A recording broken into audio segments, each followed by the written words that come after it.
जो आपने भजन किया, बचपन में जो आपने देवादिदेव महादेव को एक लोटा जल समर्पित किया, बचपन में जो आप भगवान शंकर के मंदिर तक गए हो, जवानी में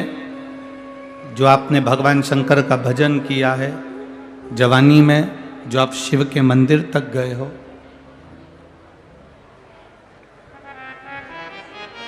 जैसे बचपन जवानी में भजन किया जाता है, तो वो भजन बचपन जवानी में एक लोटा जल अगर शिवजी को समर्पित किया जाता है तो वो एक लोटा जल बचपन जवानी में जो तुमने भगवत नाम का कीर्तन करा, राम नाम, कृष्ण नाम, शिव नाम, विट्ठल, पांडुरंगा, हरि विट्ठल, जो तुमने भजा है,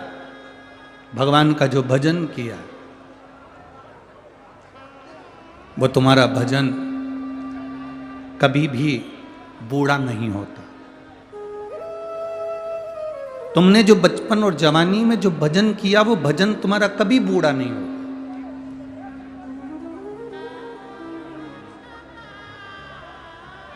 तीस वर्ष की अवस्था में, 35 वर्ष की अवस्था में, 40 वर्ष की अवस्था में, 45 वर्ष की अवस्था में जो तुमने कमाया है, जो तुमने मेहनत करी है,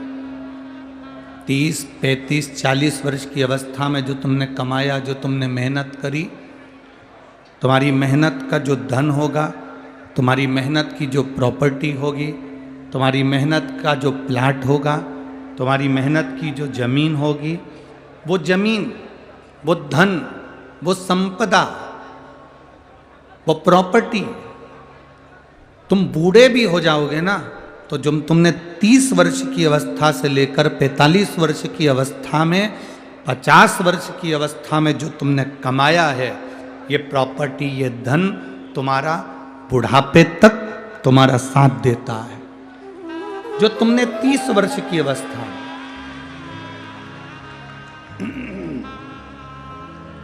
जो तुमने 30 वर्ष की अवस्था में, 35 वर्ष की अवस्था में, 40 वर्ष की अवस्था में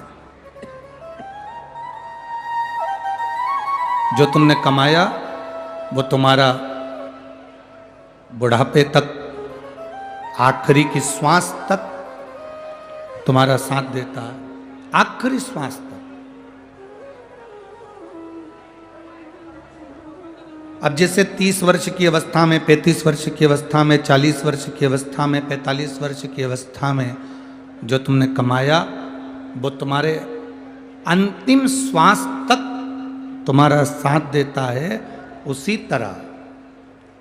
जो तुमने 15 वर्ष की अवस्था में, 7 वर्ष की अवस्था में, 9 वर्ष की अवस्था में, 8 वर्ष की अवस्था में, 6 वर्ष की अवस्था में, 5 वर्ष की अवस्था में,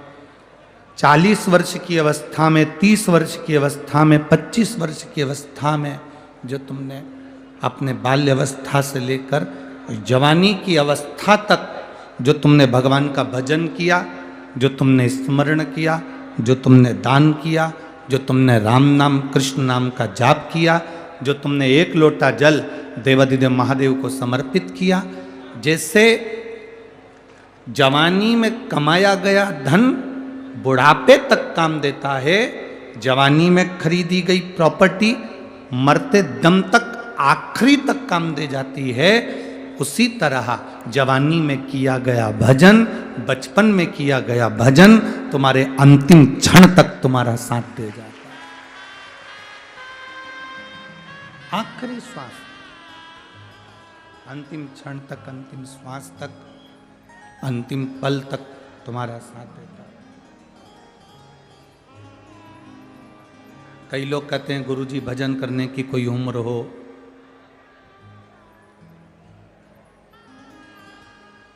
भजन करने की कोई उम्र होती है? जब तुम्हारा मन कर जाए, जब तुम्हारा चित्त कर जाए, जब तुम्हारा हृदय कर जाए, जब तुम्हारा दिल करे, तब तुम भगवान के मंदिर जाओ।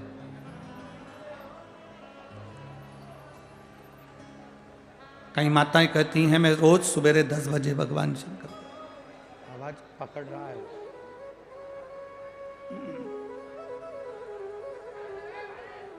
कई माताएं कहती हैं मैं रोज सुबह 10 बजे भगवान के मंदिर जाती हूँ। कोई कोई कहता है कि हम सुबह 8 बजे भगवान के मंदिर जाते हैं, 9 बजे भगवान के मंदिर जाते हैं, कोई 11 बजे भगवान के मंदिर जाता है।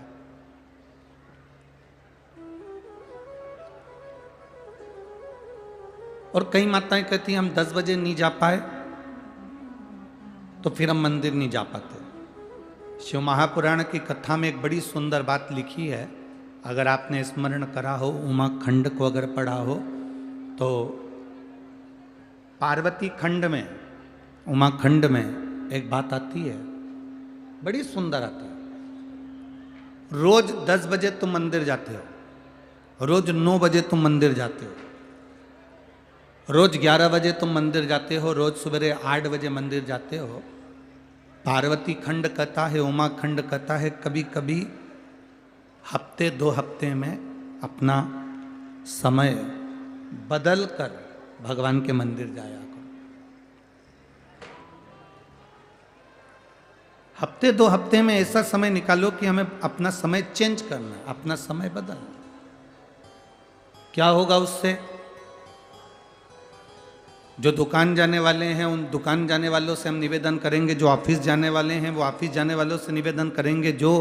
कहीं ना कहीं किसी ना किसी जगह पर नौकरी करते हो, धंधा करते हो, बिजनेस करते हो, काम करते हो, फैक्ट्री जाते हो, कार्य करते हो, तुम्हारा जाने का समय 10 बजे है। कभी प्रयास कर कर सुबह 9 बजे चले जाओ,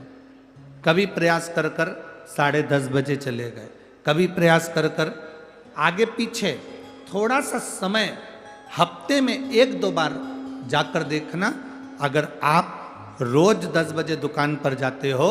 तो कभी एक प्रयास करना कि आज मैं सवेरे 9 बजे दुकान पर जाकर देखूं आखिर होता क्या है। सवेरे 9 बजे फैक्ट्री का मालिक ये विचार करे मैं रोज 12 बजे फैक्ट्री पर जाता हूं, फैक्ट्री का मालिक 12 बजे फैक्ट्री पर पहुंचता है। कभी फैक्ट्री का मालिक अगर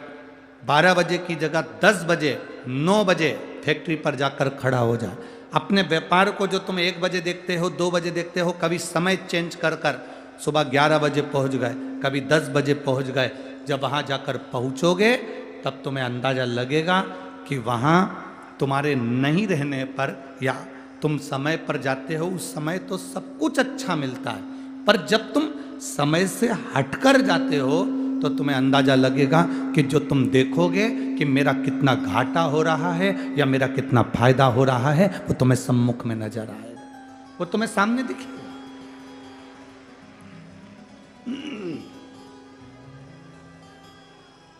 वो तुम्हारे सामने नजर आने लगेगा। शिव कथा कहती है, भगवान शंकर का संवाद कह रहा है, शिव महापुराण की कथा कह रही।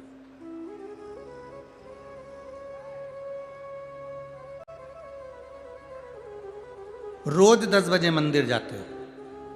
रोज 11 बजे मंदिर जाते हो, कभी कभी समय बदल दो। हफ्ते में, 2 हफ्ते में,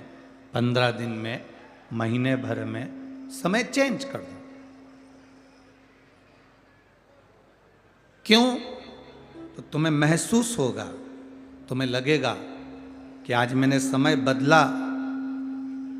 समय चेंज करा, समय थोड़ा बदला है,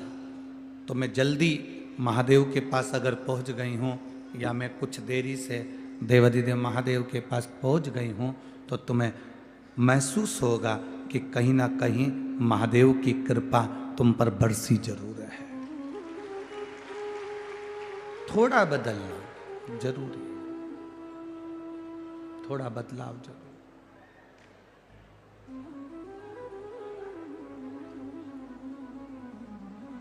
जाओ शिव के मंदिर, रोज जाओ, भगवान के दरवाजे पर रोज पहुंचो, प्रतिदिन जाओ, पर महीने भर में, हफ्ते भर में 1-8 दिन आगे पीछे थोड़ा चेंज करो।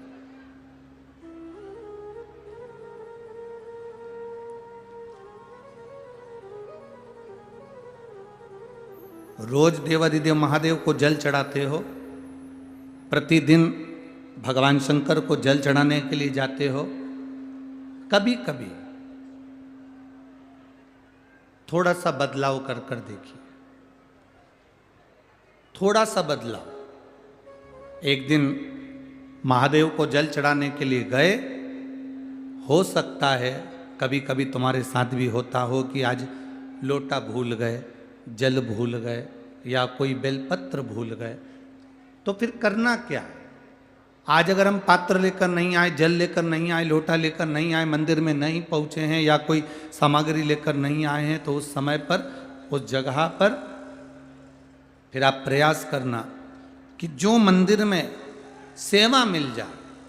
कोई सफाई करने का मौका मिल जाए, झाड़ू लगाने का मौका मिल जाए, बुआरी काटने का मौका मिल जाए, कुछ रंगोली डालने का मौका मिल जाए, तो उसको करने का प्रयास करें, फिर उसको करें, उसका फल आपको मिलेगा। अरे मैंने